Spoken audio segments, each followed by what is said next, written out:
Hello, everyone. Thank you for joining. Welcome to Cardiovisual and today's talk for World Stroke Day. We are excited to be talking about the connections between atrial fibrillation, AFib, obesity, and stroke.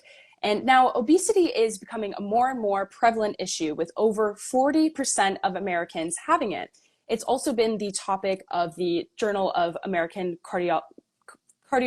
American College of Cardiology, who has just published a full journal article about the connections between obesity and cardiovascular issues. And now we at Cardiovisual, along with our partner, Dr. Sush Prusty from My Heart MD, have been tackling the topic of obesity and its connections, starting with our talk last month for World Heart Day, talking about obesity and heart disease, so you can check that out on our YouTube. But today's topic is about obesity, AFib, and stroke. And we are thrilled to be joined with Dr. Guru Kowlgi from the Rhythm Doc and Dr. Sush Prusty from My Heart MD.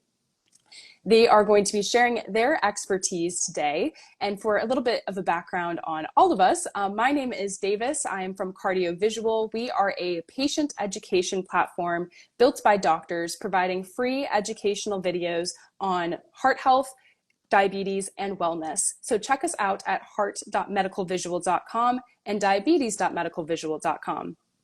I am joined with Dr. Sush Prusty, who is a board-certified emergency physician with over 20 years of experience in Boston, as well as Dr. Guru Kowlgi, who is board-certified in internal and cardiovascular medicine, clinical cardiac electrophysiology, and by the National Board of Echocardiography. As a research, Dr. Kowlgi has contributed over 80 peer-reviewed publications, earning him over 800 citations. He has been invited to speak at scientific sessions by the American College of Cardiology, the American Heart Association, and the Heart Rhythm Society. His academic and clinical excellence has been acknowledged through several awards, and we are honored to have him on today to speak with us. And with that, I welcome Sush. Hello. Davis, good morning. Good morning. How are you? I'm doing really well, and I'm so excited to be part of this program on World Stroke Day. So this is a real honor, it's a real privilege. And hey, thank you so much for allowing me to moderate this program with Dr. Kowlgi. It's going to be a great, I think, great discussion for sure. Now, it is important that our listeners and viewers understand just how serious stroke is, right? When you look at the data, the fast facts, if you will, right? Someone here in the US has a stroke every 40 seconds, and that translates to about 800,000 people each year having strokes, just here in the US. And there's a lot more to this, but I think for today, for just recognizing how important this is to understand and to study, we thought we'd bring on Dr. Kowlgi. And with that, Dr. Kowlgi, thanks so much for joining us. Guru, you're a cardiologist who's going to help us connect the dots between obesity, AFib, and stroke. So why don't you tell our folks a bit about yourself, Guru? Thanks so much, Sush, for having me, and Cardiovisual, Davis, thank you so much.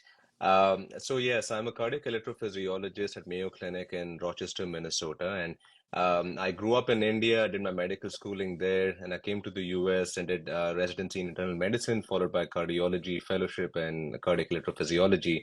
And I've been in practice for over 5 years now, and then my focus is mostly with cardiac ablations, so ranging from atrial arrhythmias, atrial fibrillation, flutters, SVT, accessory pathways to ventricular arrhythmias, ventricular tachycardia, fibrillation, PVCs.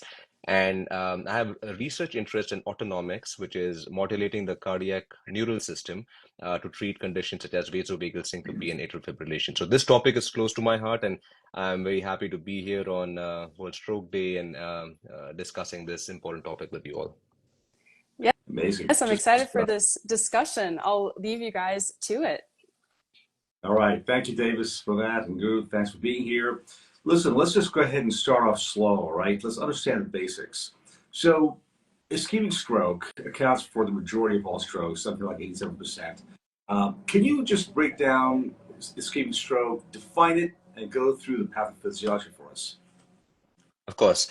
So ischemia is anything that affects blood supply to an organ. So when we're talking about ischemic strokes, we're talking about blockages to major arteries that supply the brain. And ischemic strokes can occur either because of a thrombotic process, meaning there's a chronic process where a big vessel is sort of narrowing over time, akin to what we see in atherosclerosis affecting the heart and myocardial infarctions that way. Or it can be an embolic process where there's a clot that is generated somewhere else in the body, and specifically in the most common kind, we're talking about clots originating from the heart that then travel to the brain and occlude a blood vessel and then cause a stroke. And thinking of processes that cause that, atrial fibrillation is the number one cause. Now, when we have atrial fibrillation, there's irregularity in the way the top chambers are pumping. Hence, certain areas of the heart are beating so fast, 400, 500 beats a minute, they're effectively not contracting. So there's these two pockets called appendages in the left atrium and the right atrium. The left atrium connecting directly to the brain via the left ventricle, the aorta, and such. So when there's blood clot that forms there, that can travel to the brain and cause a stroke. So that's how atrial fibrillation becomes really important in the pathophysiology of ischemic stroke, particularly cardioembolic strokes. Right. We see a lot, I'm sure you see a lot of AFibs, we do in the ER for sure. And it's important to understand that people have different understandings of what AFib is. It's a little AFib. I'm in and out of it. I hear that a lot. Oh yeah, I kind of take my pill in the pocket and it's done.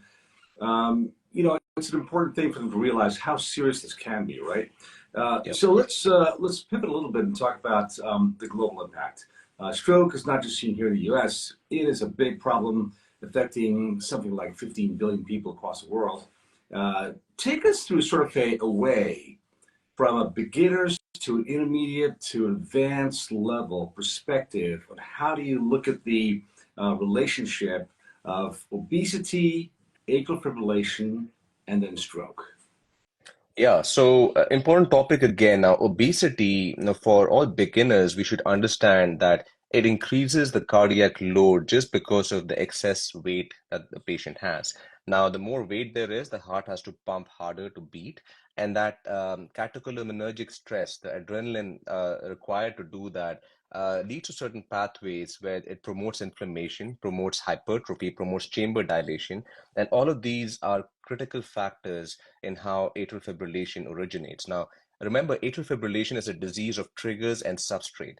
So triggers are present, the most common triggers are present in the pulmonary veins. Now, these are veins that bring blood from the lungs back to the heart. So when the atria are stretched, they are more likely to generate these triggers, and obesity causes that to happen in a direct fashion.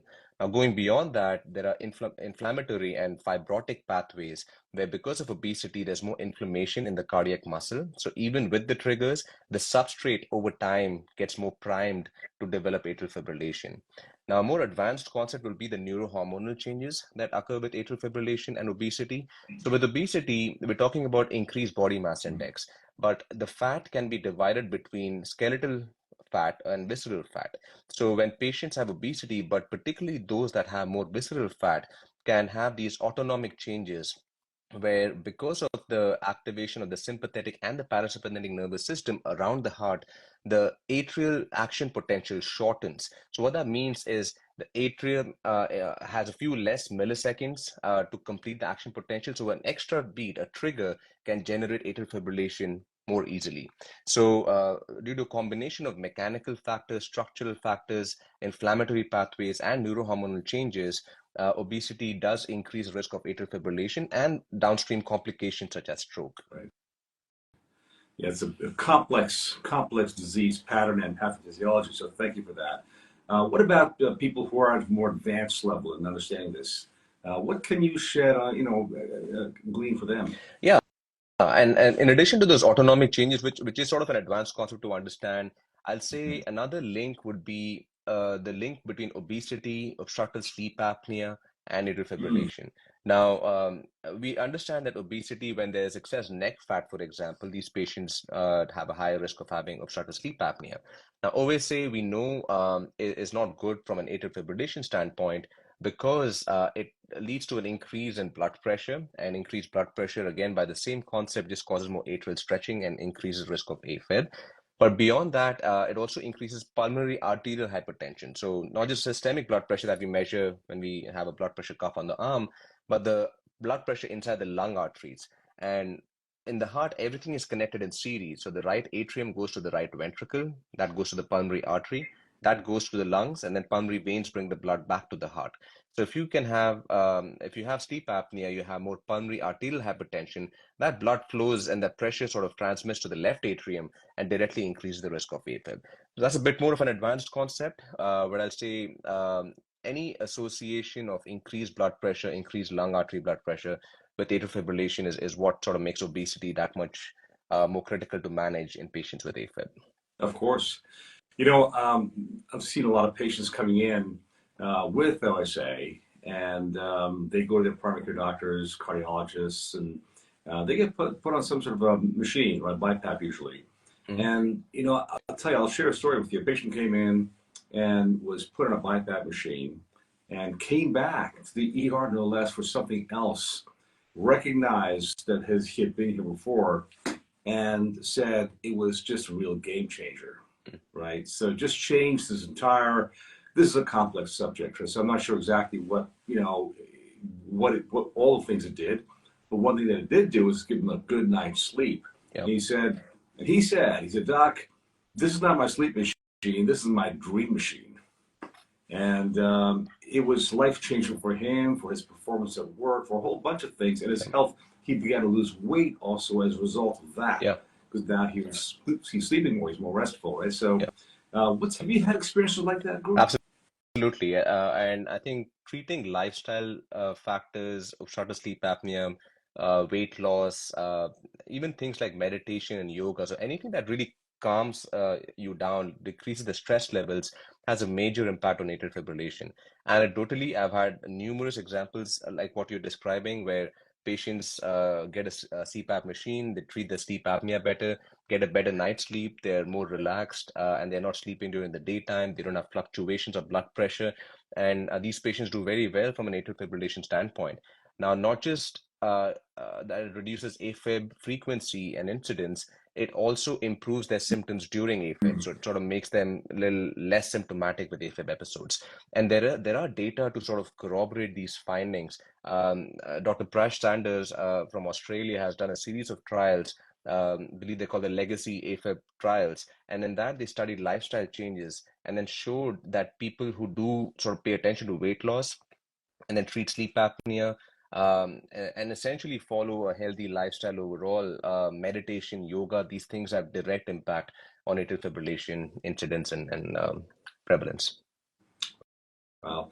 I was just looking at our feed here, and we did talk about patients coming in for a variety of different things. So paroxysmal AFib, little things like that. I'm looking at a comment here made by Dr. William.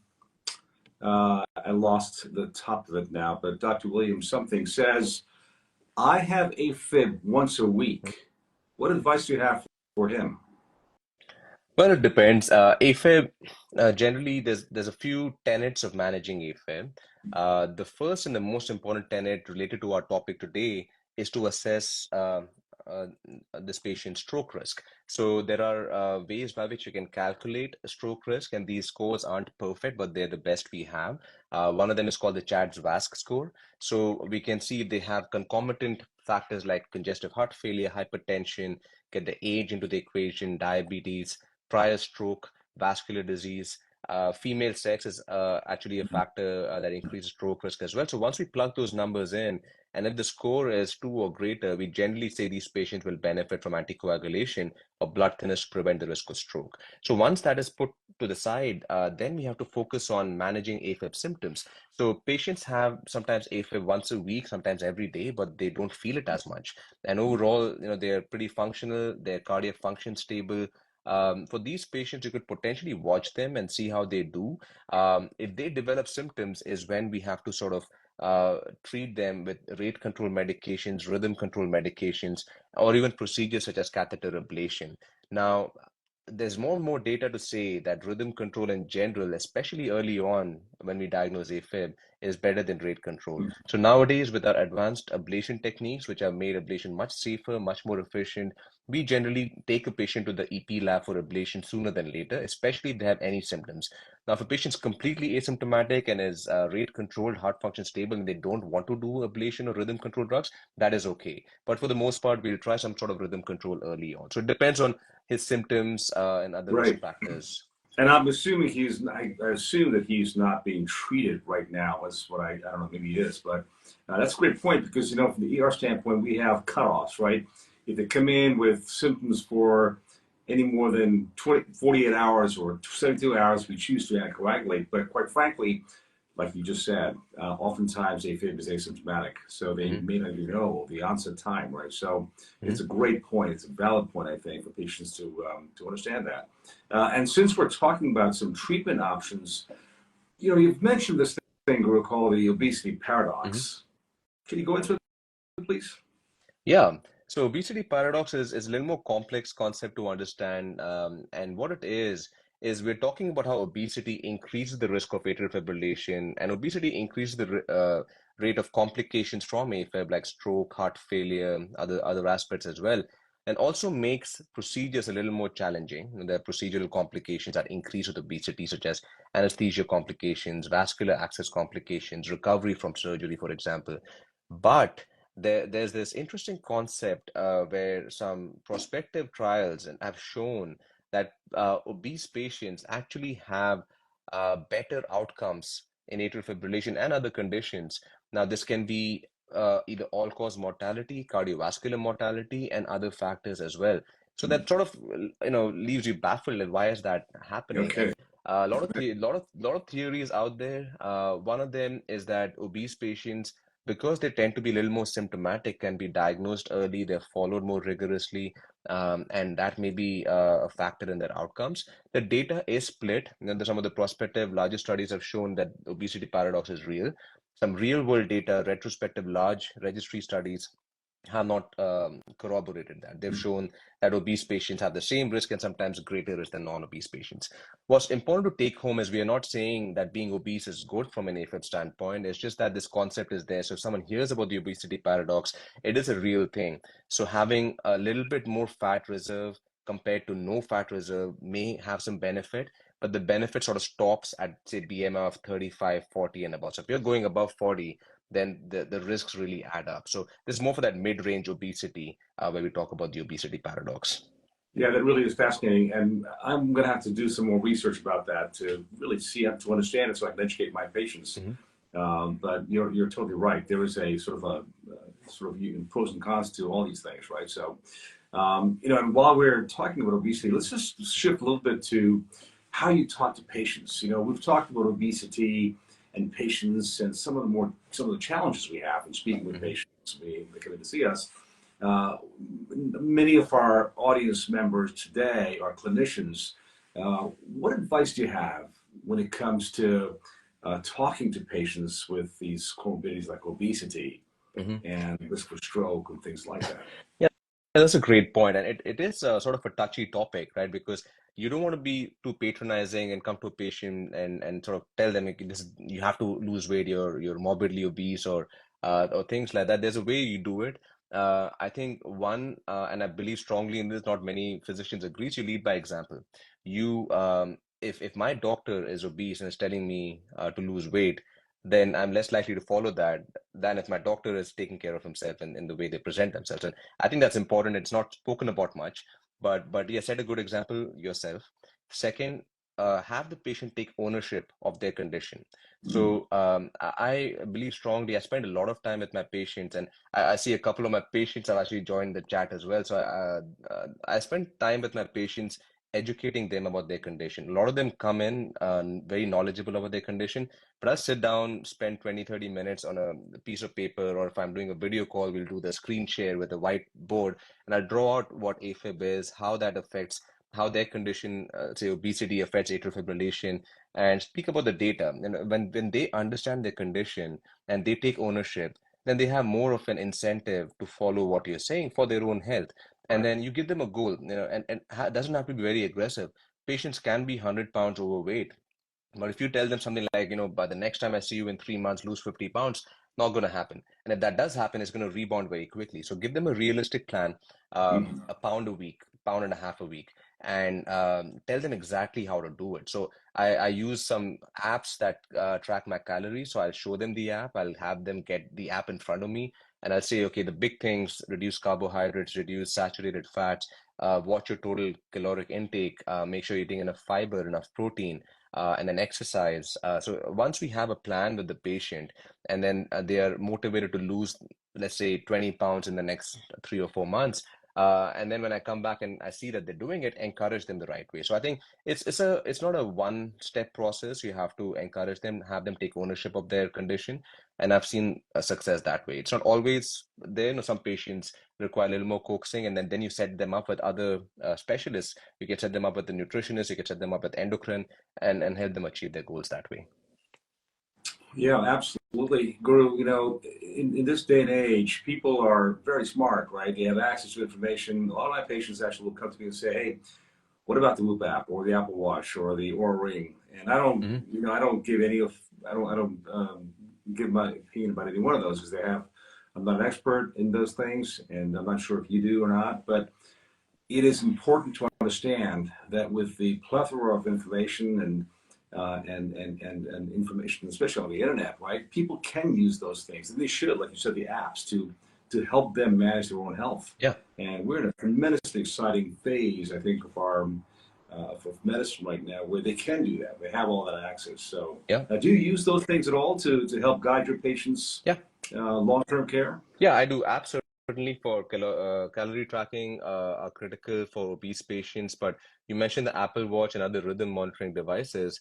Those are great as well. Now, you mentioned patients who are asymptomatic from AFib, for example. The only time they know is if they get an ECG that shows AFib or a Holter monitor. But now you have this device where they can get a rhythm check, and when they go into AFib, the app alerts them, the watch alerts them, and that's nice to have. Now, there are false positives, false negatives, so I tell them it's important to confirm that. Either send me a PDF and I'll get back to you. Some of the clinic nurses are good in sort of getting back to patients. Now, we have to understand that it is a problem of scale. Now, as we have more and more patients who get this, and if there are 50 transmissions coming in every day, it's just not humanly possible to go through all of them. But then I think with time, our AI technology will advance where we can probably rely on these a lot more. And then there's other apps, other devices such as the Cardia Mobile, a live core app, which gives you more leads, and it's generally a little more specific when it comes with arrhythmia diagnosis. So I think these are useful tools especially for asymptomatic patients, or if you're changing a treatment plan, you want to see how that plan affects the atrial fibrillation burden. So can be a useful adjunct to our current practice. Yeah, fantastic. That is going to be its own talk. Apps and especially AI. I'm fascinated by all this and how it's going to help really take care of our patients, right? So, Guru, we are wrapping it up here. So why don't we take some questions from the audience if we have any? I saw a few here. Let me just open it up with one question I saw a while back saying that I have this is from Curtis Carey 1, because I have a CHADSVASC score of 1, and yet I'm on Xarelto. What are your thoughts about that? Yeah. So good question. And then, the scores, as I mentioned earlier, are not perfect. We have data from thousands of patients, and then we look at patients who get stroke, those who don't get stroke, and develop a scoring system that way. Now, these are not linear. So when guidelines say 2 or more require anticoagulation, it's not, and then one of the risk factors, age, for example, age over 65. So it's not like something special happens on your 65th birthday that your stroke suddenly goes up, right? So these are complex processes, and I know a little bit more about Mr. Carey because I won't go into the details, but I do know him personally, and I can say that sometimes there are other factors that you take into account, even with a risk factor of 1. Let's say it is hypertension, and then if you take a look at how the atrium looks with catheters inside the heart, sometimes you have a little bit more of an understanding. Okay, this patient probably has a bit more inflammation or scar and can have risk for AFib. That being said, anyone who can take blood thinners and they're doing well without complications from them, and the newer blood thinners are generally very well tolerated without the requirement of pokes for INR checks, for example, then I'd rather have them take it than not take it because of the risk-benefit ratio. The risk is you might have some bruising, bleeding here and there. The benefit is you're preventing a stroke, and which can have lifelong debilitating consequences. So the patient's generally tolerating it well, and then they're sort of borderline 1.5 to 2, and they're okay taking it. I'll have them continue it. But if they want to stop it, I wouldn't sort of force them to take it for a CHADSVASC 1, if that makes And I sense. understand he's a marathon Yeah, runner. So yeah, he just posted that too. yeah, So interesting stuff. We've done a lot on athletes and heart disease. I want to yeah, kind of explore that idea a little bit later on, maybe at a later yeah. date. Here's another question from Dr. William COBHC, saying, I agree with your correlation between obesity and heart diseases, but what about young adolescents, super Mhm. healthy, dying of a random heart disease? So this is a different topic. So It if is. I'm understanding this right, he's talking about young adults who have sudden cardiac death, not necessarily related to obesity. Now, when that happens, it's obviously tragic, and then we need to do a deep dive into why that happens. Now, sudden cardiac death or aborted sudden cardiac death is an opportunity to look at not just the patient but their family and see if they have any genetic conditions that predispose them to arrhythmias. And then we'll ask them the questions such as, what were they doing when this happened? If it was an exertional death, if they were exercising, swimming, then all the more reason to look at cardiac causes. And then you should do, if they unfortunately die, you should do an autopsy, figure out if they have any channelopathies. And if not, if that's not possible, then you interview the family members and find out if any other diseases are there. And if so, you treat them. And there's a whole slew of conditions that can cause that. It is unfortunate, but we do see that a lot. And something that there's sort of a pathway of going from history to genetic tests to imaging and other tests to figure out what caused that and treat it accordingly. Of course. Well, Guru, this has been really, really good. I've really enjoyed speaking with you. It's going to wrap it up now. We're kind of bumping up on our time, our end time here. So let us turn this back over to Davis from Cardiovisual, and she'll wrap it up for us. Davis, over to you. Yes, well, thank you so much, Guru and Sush, for this engaging discussion. Definitely going into all the different levels from a beginner's perspective to a more advanced perspective on the connections between AFib, obesity, and stroke. This has been a great discussion, and I hope everyone who has joined has learned something today for World Stroke Day. Make sure to spread awareness about just about stroke and stroke care today, and share some posts that you see just to spread the word a little bit for today. And you can watch this full recording on our YouTube shortly in a few days once we get it posted on there to make sure to watch back and see anything that you might have missed. But thank you all for joining. Thank you again, Guru and Sush, for this great discussion today. And hope you all have a great rest of your day. Thank you Thanks, so folks. much. Bye-bye. Bye.